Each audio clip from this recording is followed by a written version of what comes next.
wondering how I got into this mix. Today is October 14th, 2016. I had to look at the calendar for the year. That's probably not a good thing. And I'm excited to talk to you guys again. I really want to, first thing is, if you're watching this, share this everywhere. We've had an increase in listeners and viewers the past couple of weeks. It's been pretty awesome. I think the last one was seen by 4,000 people within like a couple of days. Again, if you're just checking in, make sure that you can hear me all right. I'm trying out new headphones. And yeah, so we've been doing these Facebook updates live the past 3 or 4 weeks, and it's been growing every single week. So if you're just tuning in right now, please go ahead and share this on your page if you can. Just say, hey, tune in for news and inspiration, or listen to this crazy guy talk, or whatever you want to say, because today we're going to be covering, like we have been, very important topics, news-related items that I have written about, and hopefully some inspirational thoughts and more information that you can use in your life. And it's also a beautiful day here in Houston. I'm just outside my window, so I'm going to try to make this one a reasonable amount of time before I go outside and play. I am live now. Share that, and then we'll get started.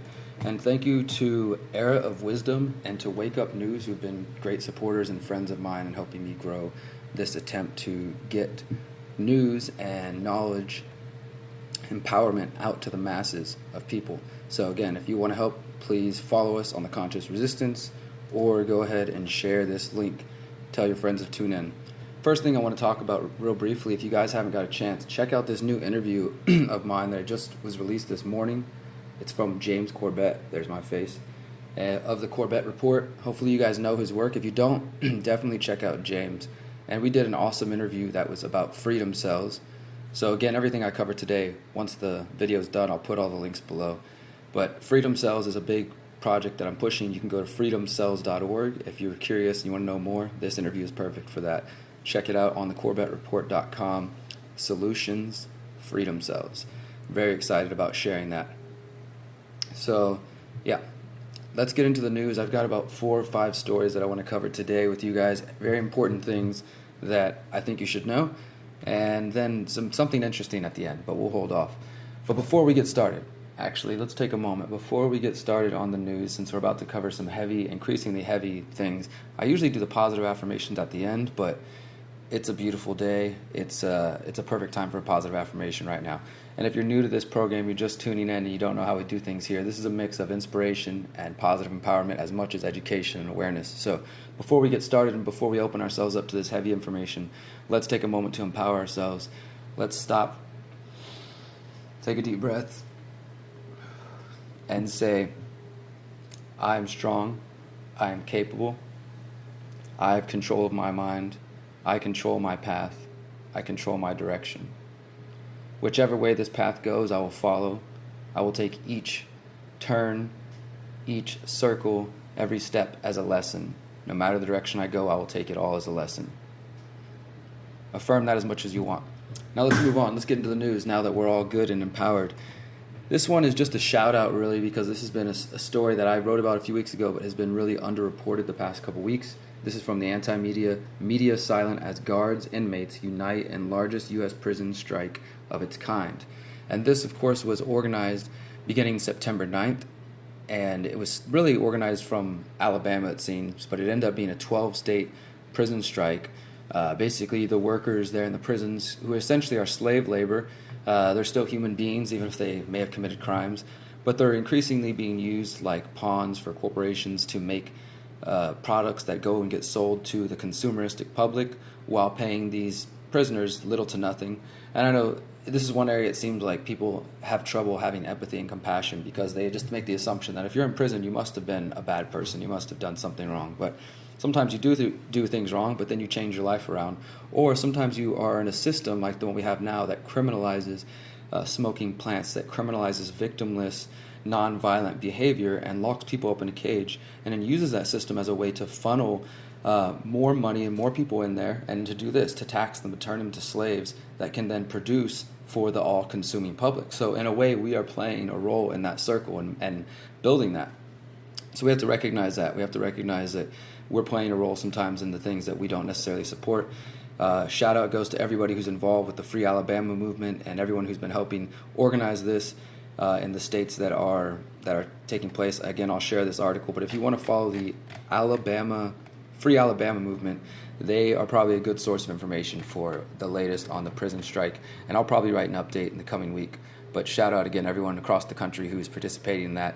Those are difficult situations to try to hunger strike or to try to do a work strike and tell them, like, no, I'm not going to participate, when they have total control of the situation. You know, it's easy to tell somebody no when you can just walk away freely, but it's a whole different situation when that person's in control of your surroundings. So thank you to everyone who's choosing to take a stand no matter the circumstances that you find yourself in. Now, of course, our weekly update on the developing situation in Standing Rock, the Standing Rock Sioux's fight against the Dakota Access Pipeline, the Sacred Stone Camp, the Red Warrior Camp, and all the other camps that have gathered, and people who've gathered, the thousands of people, I think upwards of 6,000 people now, and several hundred tribes united against this pipeline. Now, you may have heard that this past Sunday, the U.S. Court of Appeals finally made a decision regarding the Standing Rock Sioux's lawsuit against the Energy Transfer Partners and the U.S. Army Corps of Engineers. Basically, they said that the U.S. Army Corps of Engineers did not consult them properly before fast-tracking the pipeline and giving Energy Transfer Partners permission to build this pipeline. So the lawsuit has been trying to consider that issue. On Sunday, the Court of Appeals in D.C. denied the request for a permanent injunction and basically sided with the pipeline with the U.S. Army Corps of Engineers. Interestingly enough, though, the judges did write that they said, we can only hope that the spirit of the act may yet prevail. They're talking about the act that the Standing Rock Sioux said that has been violated, the National Historic Preservation Act. And basically that's an act that says, you know, we're trying to preserve historic sites and sacred sites, burial sites, and things that are important to culture and specifically to indigenous people as well. Well, the judges say they hope that the spirit of that act prevails, which basically means it's up to the Army Corps of Engineers now at this point. They could potentially reverse their decision. It's not likely. There's billions of dollars invested into this. So now it's come to the point of physically fighting with, bodies, putting the bodies on the gears of this machine and trying to slow or stop it. This past Monday and Tuesday, there was 35 arrests total related to the pipeline. Specifically on Monday, there were... there was 27 people arrested on Monday, including the actress environmentalist Shailene Woodley, who was also live streaming via Facebook. At the time when she got arrested, there was 40,000 people watching it live, and then there's been 2 to 3 million views since then, maybe 4 or 5 million. So it's pretty cool to see that growing and her using her celebrity to get out something important. So I appreciate that. But we're basically at the point. I'm not high. Did somebody say you're so high? I'm not high. That's funny. I'm not high. I'd let you know if I was high. But so the fight now has come to basically be a physical one. They said putting bodies on the gears of the machine and actually trying to fight it. There were some who earlier this week issued a call beginning October 17th, this coming Monday, a call for a month of nonviolent direct action, encouraging people to come to Standing Rock Sioux, to the Sioux tribe, and to support and to really try to stop, because that's the point we're at now. If you care about the pipeline fight, the legal matters are pretty much done, okay? The president's not going to do anything about it. The presidential candidates aren't going to do anything about it. The U.S. Army Corps of Engineers seems pretty set on moving forward. So it's down to those who see this as a fight to protect the water and to protect the planet to actually put your body on the line, whether that means going to Standing Rock if you can, supporting your community, spreading awareness, doing something. Myself and a group of other people from Houston will be leaving this Friday, next Friday, to head to Standing Rock. I'll be back. I'm excited to be back there, and I will be doing live streams like this directly from the action, and specifically through the anti-media, through Wake Up News, through Free Thought Project, and maybe some other pages that you guys can follow, and hopefully we'll be able to use those pages, which already reach millions of people, and do live streams through me and through the other activists, and reach millions and millions of people and show them what's actually going on. Because if you saw what happened this week whenever Shailene Woodley was arrested, or any of the pictures, let me show you one of the pictures here, you can see that the police are just increasingly becoming militarized with their riot gear and all their equipment. And it's definitely becoming a dangerous time. And she was specifically targeted. If you watch that video, she's leaving already, and you can tell that they target her because they know that she's blasting this video out to thousands of people. So hopefully we can surpass that and reach millions of people. I'm a bit better at hiding sometimes, and I don't necessarily always just go easily. I'm a non-violent, peaceful resistor, dead body weight when it comes to getting arrested. So we'll see what happens. But either way, my goal is to go out there and to broadcast to you guys the truth of what's really happening and show you from the front lines. So I'll be heading out next Friday. So that means next Friday's live broadcast, because this is a weekly thing through the Conscious Resistance Network. Next Friday's broadcast will probably be on the road to Standing Rock. So tune in for that. The next story is also an update on something that I've been keeping up with for the past couple of years, because it's one of the most deplorable, darkest chapters of American history, it seems, and it's happening in our modern time. And this is the use of torture through the Central Intelligence Agency, the CIA, and not just the CIA, because we'd be a fool to believe that it's only the Central Intelligence Agency that is participating in torture and things like that. So in general, I'm discussing the torture of all people, which is an unfortunate side effect of this global war on terror, and that is an unfortunate side effect of the big lie of 9/11, which is why I question 9/11 so hard, because if you unravel 9/11, you can unravel a lot of this surveillance, police, violent state that they have, this parasitic class has gotten us to support through taxation and through force, and they believe through your moral support. But it's time for us to reject that moral support. This is why I believe in exiting the state, not emboldening it and empowering it by going and getting inside and trying to win from within. We need to be able to change by building something brand new. We're going to talk more about that in just a minute. But let's get back to the CIA torture. A judge has ruled that the architects of the CIA torture program must testify in court. So what does this mean? This means that the architects, what they mean by that is these two psychologists. And if you haven't researched this article I wrote right here for the Anti-Media, it gives you the details. I'm not going to go into the whole thing because we don't have time here. But if you want to know the details, the dirty, the unfortunate, the disgusting details of how they treated these human beings and what happened through U.S. tax dollars and under the watch of people who believe that the United States government is out there trying to keep you safe, when in reality it's spreading empire. Watching from New Zealand, bro. Awesome, man. Thank you for watching. I much appreciate that. On Tuesday, October 3rd, U.S. District Court Judge, Senior Judge Justin Quackenbush ruled CIA officials would be required to answer questions under oath, as requested by defendants James Mitchell and John Bruce Jessen. Both of those men are former U.S. military psychologists who are seen as the, quote, architects of the CIA torture program. So according to the Senate report that was released in 2015, neither psychologist had experience as an interrogator, nor did either have specialized knowledge of al-Qaeda, a background in terrorism, or any relevant regional, cultural, or linguistic expertise. So basically the report's saying these two guys are psychologists. They have no knowledge of terrorism or anything about al-Qaeda, really no background. These guys basically got to come be mad scientists. The two men, they served in the U.S. military's SERE program, which stands for Survival, Evasion, Resistance, and Escape, which teaches U.S. troops how to resist and survive torture in the event of capture by foreign nations. SERE was supposed to help troops understand torture techniques, while Jessen and Mitchell supervised their mental state. So they went in there to teach the U.S. troops how to resist torture, but then they also in turn used those same techniques to learn how to break people and torture people.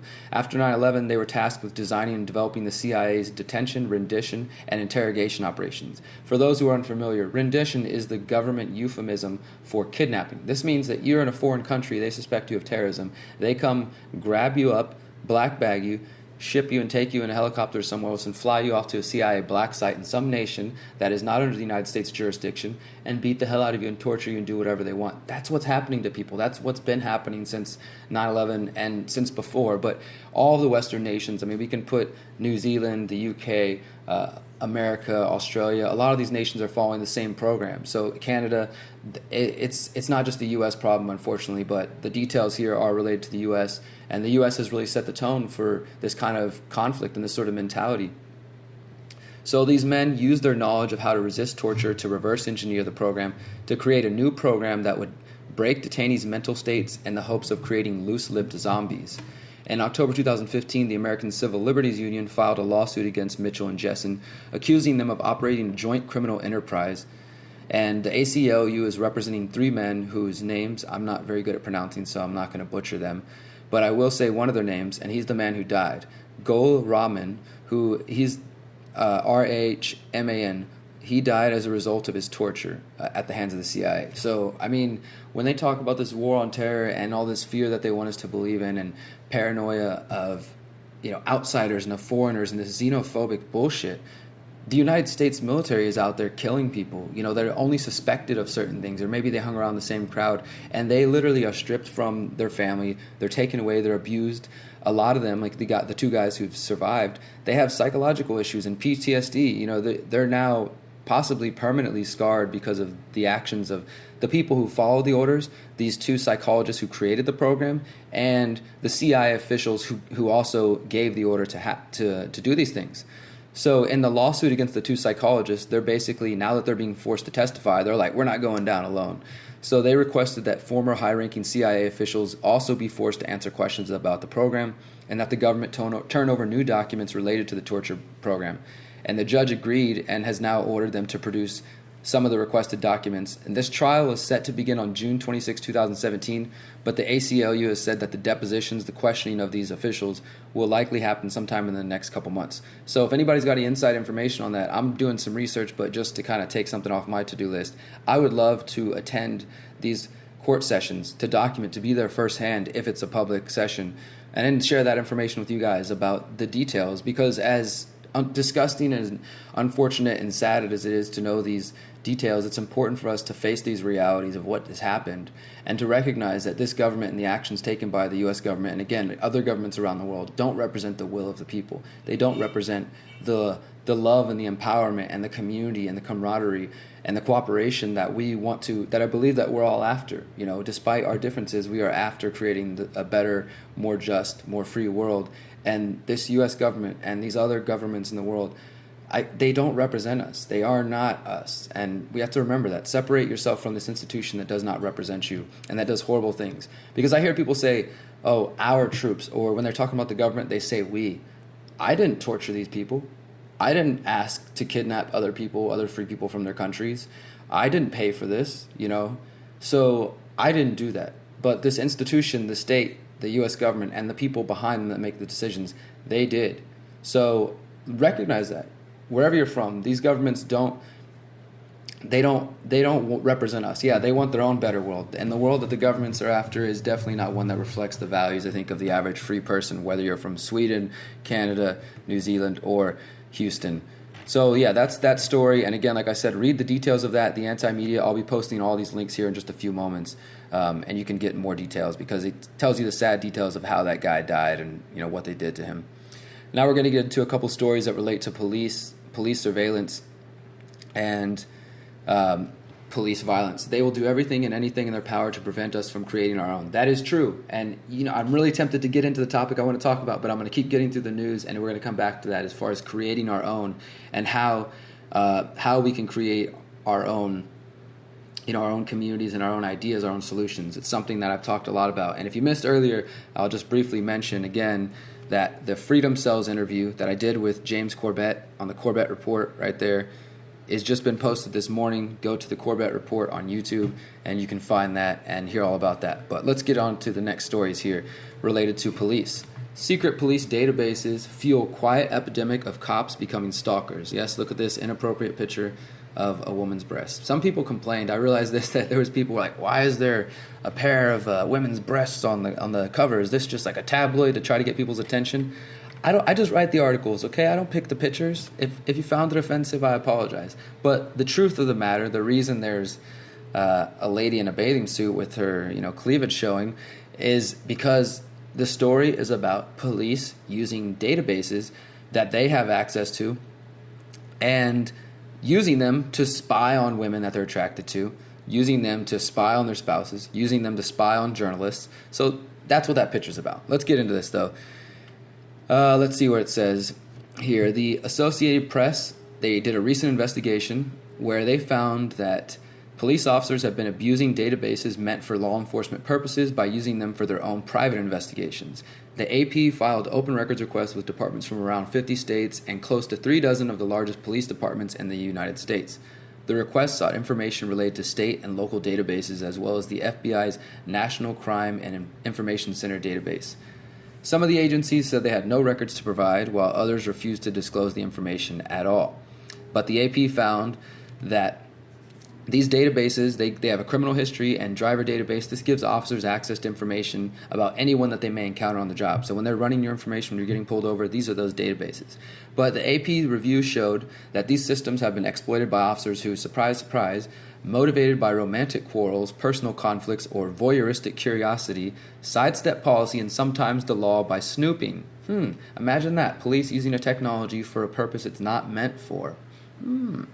No single agency tracks how often this abuse happens nationwide, and record-keeping inconsistencies make it impossible to know how many violations occur.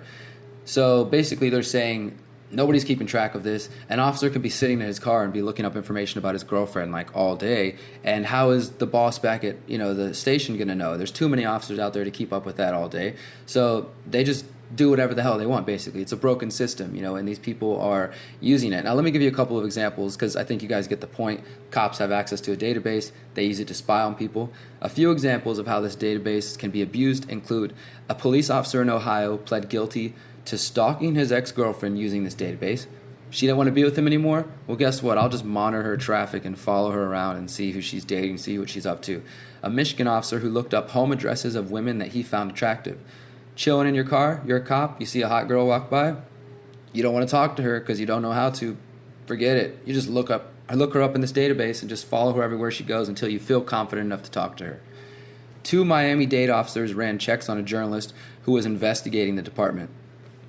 This is the most dangerous aspect, and this is what worries me, because not to say stalking your ex-girlfriend or looking up women who are attractive isn't a bad thing, because obviously if the officer acts on that, that's very unethical and could be dangerous. But police officers running checks on journalists and activists who are investigating them, that's how they use these tools to basically, for example, last week we talked about Ramsey Orta. Shout out, free Ramsey Orta, who's the man who filmed Eric Garner's death in New York and is now facing 4 years. I think he signed for 4 years in prison and really fearing for his life. When he came out and did that, when he released that video, he said he started to get harassed. His family started to get harassed. So think about this. If you upset a police officer and they have access to you, information about your family, they can all of a sudden just find reasons to start pulling your family and your friends over and harassing you.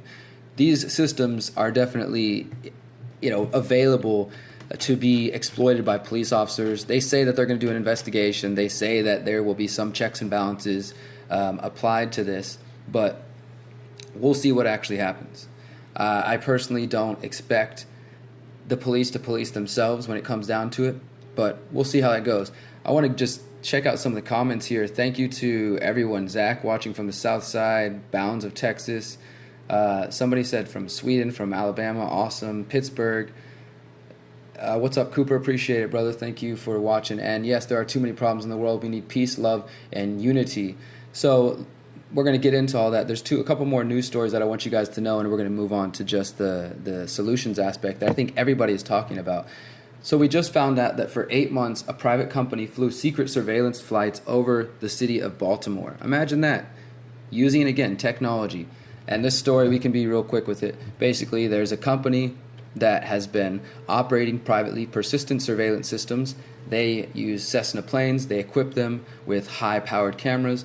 They fly all over cities. They're doing this in Houston. I talked about this before. I have the evidence. I have the documents. But I really do. There's been documented. There's private airplanes flying over the city of Houston that are operated either by the CIA, the FBI, or probably the HPD. But nobody wants to talk about it. This is happening in Baltimore. It was just announced in a press conference last week. It was first officially revealed in August in a Bloomberg Businessweek article where they talked about this plane and basically describing what it was doing. The government didn't say anything about it. The police didn't say anything about it. And then now they officially announced it. So if you live in Baltimore or anywhere near there, the police partnered with a private company without the permission of the people, of course, without the permission of the city council, without the permission of the mayor, or any of these officials that I don't even know if I appreciate their authority or recognize it. But without any of these people that are supposedly the legitimate forms of authority in your city, and just partnered with them and said, let's run our trial, fly over the city and survey people for 8 months, and let's see what you can get. And then we'll decide if we sign a contract without letting the people know. And they were able to fly 314 hours over a period of 8 months. They flew close to 100 times, and they took more than 1 million pictures. They were able to basically compile what they called like a visual chronological record of the city of Baltimore. Imagine that. Like, you have this literal visual display that can see the entire city that the plane has covered, and you can just scroll back like through days and days and days and see where everybody's been. That's what's coming. That's what's happening over American cities.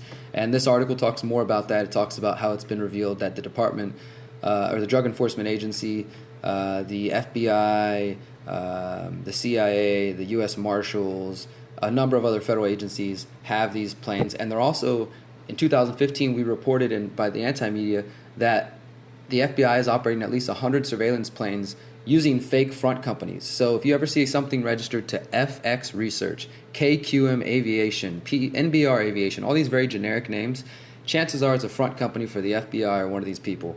And that's the reality. Again, you've got surveillance flights being operated over American cities by federal and local and private agencies. How do we stop that? I'm not exactly sure that we can stop that, but what we can do is we can build past it. So rather than believing that, forming some sort of insurrectionary army is going to overtake all these tools or the surveillance that they have, or that voting for a new candidate is going to fix things, rather than doing those things, we have to find ways to motivate ourselves. That's what it comes down to, is if you're not motivated and you don't care enough about yourself and love yourself and believe in yourself and whatever ways that you need to do that, and also recognize that beauty that you see now in yourself and other people, it's kind of hard to get motivated and care about the world. It's easy to be like, you know what, fuck it, I don't care, you know what, I'm just going to be pessimistic. I don't care what happens. It's all doomed anyways, so let's just watch it burn. I think that sort of mentality comes from a lack of self-love and a lack of concern for and care for oneself. I can say for me in the past, when I was in low places dealing with drug addiction and dealing with depression and self-hatred and these type of things, it was very hard to care about what's going on in the world because I didn't care about myself. And now that I've learned to start to heal those wounds and empower myself, it's become much easier to see beauty everywhere and to realize, wow, there's so much worth fighting for. There's so many beautiful things in this world that I want to experience and see, and I want a future generation to be able to see this and to experience this. And if we're really going to be able to do that, it's going to take work. It's not just going to come easy. It's going to take a lot of building, and we're going to get into that in just a moment. The last news topic before we talk about the solutions for the evening is Russia. And if you're a Western aligned nation, I saw Sweden, you're probably lucky, you're not going to war. New Jersey, everybody in the U.S., New Zealand, and the Western allied nations should be careful here, because just yesterday the United States struck Yemen. Of course, we've been doing drone bombings in Yemen for some time now, but the U.S. actually struck Yemen. They launched cruise missiles based on a very loose story. Okay, so we have these rebels, the Houthi rebels, that are in Yemen, and they're apparently allied with Iran, which is, of course, an enemy of the United States. And all of this information, though, is very loosely corroborated, and the stories that get ran in the corporate media, they say, according to unnamed government officials or anonymous government officials, and they just expect you guys to accept that and to buy that and to believe, okay, well, they said so I guess that's the reality. But we have to question and be skeptical of official sources, of government sources of information. Basically, they are saying that the rebels in Yemen attempted to fire upon the USS Mason, and because of this, the U.S. had to fire back and launch 5 Tomahawk cruise missiles at 3 mobile radar sites in the rebel-controlled territory. But if you think back to, there's a great article on Anti-Media talking about this, if you think back to the Gulf of Tonkin, which is, of course, the false flag event that led us into the United States, into the Vietnam War, it's been proven that the U.S. was not fired upon in the Gulf of Tonkin, which is the official reason that we entered the Vietnam War. So now we have, very flimsy and loose evidence here being used to justify firing on another sovereign nation and these supposed rebels. And all of this, though, is tied into the geopolitical connections that take place in that area. So we have closely allied Russia, Iran, Syria, and increasingly China. Obviously, China and the U.S. do business, but there's definitely becoming more and more separation here. And you have Turkey, Saudi Arabia, the U.S., Israel, these Western nations that are also fighting for their own bloc. You could basically say that these two factions are fighting for control of the New World Order, to create their own versions of the New World Order. Or some might say, and I'm not ruling this out because I have trouble believing any of it, that they're all a part of the same system, they're all a part of the same game, and all of this stuff is just paranoia, fear porn in order to drive you into a state of disharmony and imbalance, so that you're like, oh no, tomorrow I'm going to war with Russia. Oh, I got to get my kids. We need to buy supplies for. Just they want you out of harmony, so you can't think straight, so you can't focus, so you can't focus on solutions. So you're only worried about what they're talking about. I'm not saying this is an important topic. Obviously, I'm talking about it, but we got to see past the lies. So let's look into another story. Turkey has predicted that the Syrian proxy war will lead to war between the U.S. and Russia. Of course, a proxy war is when a nation wages war against one of their enemies through a different nation by maybe funding or funneling a revolution in that nation, say Syria, for example, the U.S. funding rebels over there, ISIS, and other groups to try to create turmoil and trouble for Assad. I'm not pro-Assad, but I'm saying this is what they do. And then they tell the West, hey, we need to go save these rebels. They're trying to fight a powerful revolution, and they need to overthrow the dictator, but they can't quite do it without our help. So let's just start launching missiles. And it just so happens that years ago, it was already said that we were going to go to Afghanistan, Libya, Iraq, and eventually Syria and Iran. That's the final goal. But we have to recognize that Russia is partners with Syria. The U.S. government is also pushing mass propaganda against Russia, and a lot of it relates to the election. I don't even want to talk about the election, only to say that the WikiLeaks documents that have been coming out have been proving more and more that the election is a farce, that Trump and the Clinton campaigns are actually close, and that Clinton wanted Trump to succeed. And basically, the whole election, it's a complete farce. But in that range of that, the Clinton campaign is saying, don't pay attention to these WikiLeaks leaks because they're just Russian propaganda. WikiLeaks is working with the Russians. And don't pay attention to anything Trump's saying. So you have a 2-for-1 here. You have the Clinton campaign being able to demonize Donald Trump and make her look good. And believe me, definitely he needs demonizing. But she's demonizing him and at the same time demonizing Russia, accusing the two of them being tied together, when all in all we know they're working together. And ultimately, Hillary Clinton will more than likely be elected, and we're going to go to war either way. I don't think that it matters if it's Trump. If it's Trump, we're probably still going to go to war, guys. I hate to burst your bubble for those who believe he's anti-establishment. They're tricking you again. You thought you were awake. You thought you got to a level of awareness. They deceived you once more. The whole thing is a charade. Nobody in this election, nobody would be able to get this far and get this many views and this much attention without the elite, selecting them and allowing them to get this far, okay? The corporate class, the parasitic class, whatever you want to call them, they are controlling things, the people behind the state making those decisions. They will not allow somebody to get in that is really going to truly rock the boat. So you have to ask yourself then, why are the media talking about him? If they really don't want to talk about him, he could be gone in a moment. They could stop talking about it in a moment's notice, and you wouldn't see him anywhere. But they've already built up the legend now, and they've built it up to create conflict in us. So now you have these diametrically opposed factions just going at each other. I did a video yesterday called "Voting is a Ritual Meant to Divide." You can find it on youtube.com/Conscious Resistance, or go if you're already on Facebook, so go to the Conscious Resistance Network and see the video. I posted it there earlier. But basically talking about the elections and Russia and all these things are being used to divide us. It's important to pay attention to the geopolitical situations that are taking place. It's important to understand these mechanisms because they are lying. As somebody pointed out a moment ago, and has been proven through numerous documents, that the United States did help fund groups that led to the creation of what we call now Daesh or ISIS. And that is the way that they're trying to fight that proxy war in Syria and to create conflict, because they want to oppose Syria and Iran, and they have to get through Russia eventually to do this. So there's all this talk of possible World War III, and I don't know. I think that ultimately we have to be right within our own minds and hearts and our own communities, regardless of what's happening. We can worry about what's happening on the federal, international level, and we can spread information to try to push through and break through that veil of lies and propaganda. But at the end of the day, what truly matters is the steps that we take in our own lives to make ourselves more free. So that is where I want to, really bring things back home as we end this. One last topic here that is really interesting to me, and this is also just, again, technology. It was reported earlier this week that big data companies, data mining companies, have created a tool that allows the CIA to predict social unrest 5 days before it begins. So before we even know that we're planning some kind of protest or that the people are going to rise up, the CIA already has, what is it called? They're called siren servers that can basically predict uprisings. And, what goes on with that is, think about this. Facebook is the greatest data mining tool ever created by the CIA and by Facebook. So we give them our locations. We tell them what we're feeling. They can predict when people are going to start relationships based on the fact that you start liking each other's pictures and talking. And they're like, oh, look, more than likely, based on our algorithm, these two people are going to have sex. They're going to start dating. And now in the same way, they can probably watch the algorithms and watch the ratings and say, okay, look, people are upset about this issue. Oh, there's a big spike. Oh, the spikes are increasing. Based on our formula and our calculations, within 4 days, this is going to turn into a riot. Better send in the super troopers.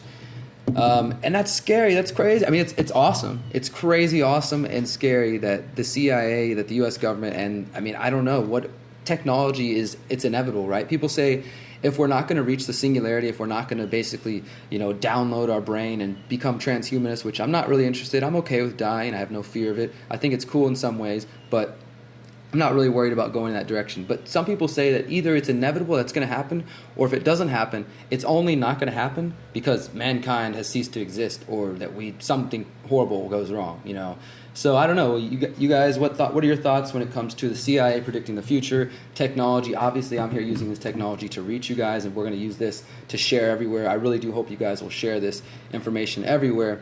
And I've seen a lot of questions so far in this. I really appreciate the interaction. For those who are new tuned in, my name is Derek Brose. I'm from Houston, Texas. I run theconsciousresistance.com and a number of other websites. The last website I want to tell you guys about right here is freedomcells.org, which is the Freedom Cell Network. This is the tool. You guys are asking how we're going to change things. This is it right here. Freedom Cells are peer-to-peer groups organizing themselves in a decentralized manner with the collective goal of asserting the sovereignty of group members through peaceful resistance and the creation of alternative institutions. Look at my face right there. Go check it out. Watch that video. Find out more information here. You can see all these videos. And already today we have more and more people signing up thanks to that interview with James Corbett that's discussing this concept. So the CIA is the future. We are the future. The CIA is definitely trying to control things. I don't even know if this reality is real. I don't even know if time exists. I'm not sure what's going on with the Mandela effect. Maybe we're living in a bubble. Maybe this is all a simulation. But at the end of the day, I can't get out of the simulation. I can't get out of the bubble. I can't necessarily escape the physical matrix quite yet, but I can escape the bounds of the matrix of the mind, the matrix of artificial information, of disinformation, the matrix that teaches us not to believe in ourselves, the matrix that teaches us to stop communicating with our neighbors and our friends and our family, and to building bonds that can strengthen and can help us grow. That's the matrix that we're shedding. And one of the things that I'm doing to shed that is building Freedom Cells, working here in Houston to create small groups, 7 to 8 people that can focus on building skills, sharing knowledge, creating community gardens. I just moved into this house here in Houston, the Freethinker House. You can follow us on the Freethinker House, and we've been doing weekly updates. I'm actually in the middle of editing a new update. Basically, this house is going to be a staging ground for urban farming, urban gardening.